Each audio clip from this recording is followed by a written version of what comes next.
Mr. Trump, I want to follow up on the quote that Senator Cruz used. You said you would want to be, quote, sort of a neutral guy. He did mention Taylor Force. He was a West Point graduate. He was a war hero. He was a Vanderbilt graduate student. He was killed in a Palestinian terror attack near Tel Aviv. Many others were killed. And the Israeli government says the Palestinian Authority is inciting this. Do you still want to stay neutral when the Palestinian Authority is inciting these attacks? First of all, there's nobody on this stage that's more pro-Israel than I am.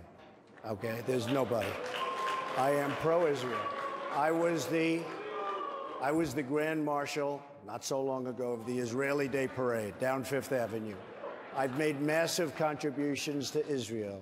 I have I have tremendous love for Israel. I happen to have a son-in-law and a daughter that are Jewish, okay? And 2 grandchildren that are Jewish. But I will tell you, I think if we're going to ever negotiate a peace settlement, which every Israeli wants, and I've spoken to the toughest and the sharpest, they all want peace, I think it would be much more helpful. I'm a negotiator. If I go in, I'll say I'm pro-Israel, and I've told that to everybody and anybody that would listen. But I would like to at least have the other side think I'm somewhat neutral as to them so that we can maybe get a deal done. Maybe we can get a deal. I think it's probably the toughest negotiation of all time, but maybe we can get a deal done. Senator as far Cruz, as, and by the way, just so you understand, as far as Iran, I would have never made that deal. I think it's maybe the worst deal I've ever seen. I think it's the worst deal I've ever seen negotiated. I will be so tough on them, and ultimately that deal will be broken unless they behave better than they've ever behaved in their lives, which is probably unlikely. Senator and that Cruz deal and will Senator be broken. Rubio. You know, we need a president who understands the national security interest of this country. The reason we are friends and allies with Israel is they are a liberal democratic country that share our values. They're our strongest ally in the region. We get billions in intelligence resources, billions in military resources. And the Palestinian Authority that Donald, along with Hillary Clinton and Barack Obama, say they want to treat neutrally the same as Israel. The Palestinian Authority is in a unity government with Hamas, a terrorist organization. They pay the families of these terrorists who murder people. And this is exactly the moral relativism Barack Obama has. And the answer is not scream all Muslims bad. Let me give you an example of a Muslim, for example, we ought to be standing with.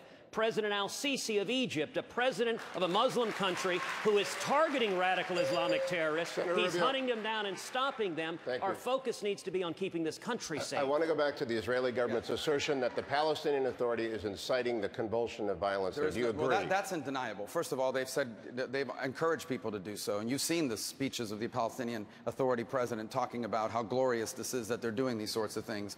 But let me go back for a moment. The policy Donald has outlined, I don't know if he realizes, is an anti-Israeli policy. Maybe that's not your intent, but here's why it is an anti-Israeli policy. There is no peace deal possible with the Palestinians at this moment. There just isn't, because there's no one to negotiate with. The Palestinian Authority is not interested in a serious deal, and they are now in union with Hamas, an organization whose specific purpose is the destruction of the Jewish state. Every time that Israel has turned over territory of any kind, be it Gaza or now in Judea and Samaria, it is used as a launching pad to attack Israel. And that's what will happen again.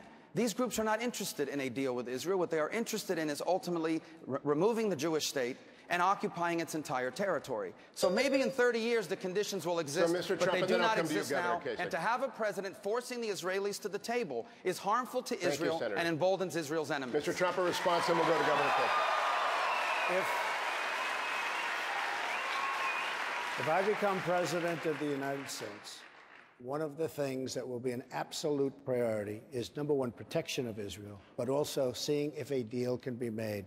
The toughest deal, the toughest negotiation there probably is of any kind, no matter where you look, no matter how hard you look. But I would like to give it a shot. Very, very pro-Israel, nobody more pro-Israel, but I would love to give it a shot. And I have to tell you this, I have friends, Israelis, non-Israelis, people from New York City that happen to be Jewish and love Israel. And some are very tough people.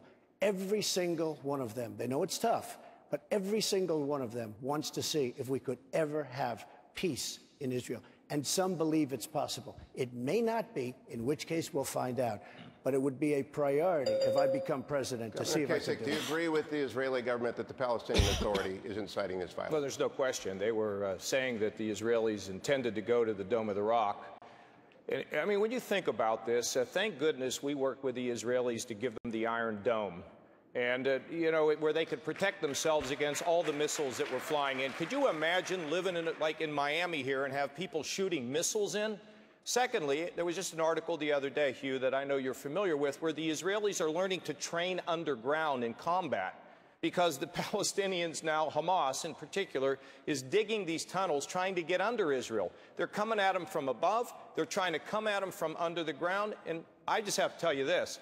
I don't believe there is any long-term permanent peace solution, and I think pursuing that's the wrong thing to do. I believe that every day that we can have stability in that region by supporting the Israelis and making sure they have the weapons and the security that they need with our 100% backing is the way to proceed in the Middle East in regard to Israel. Senator Cruz.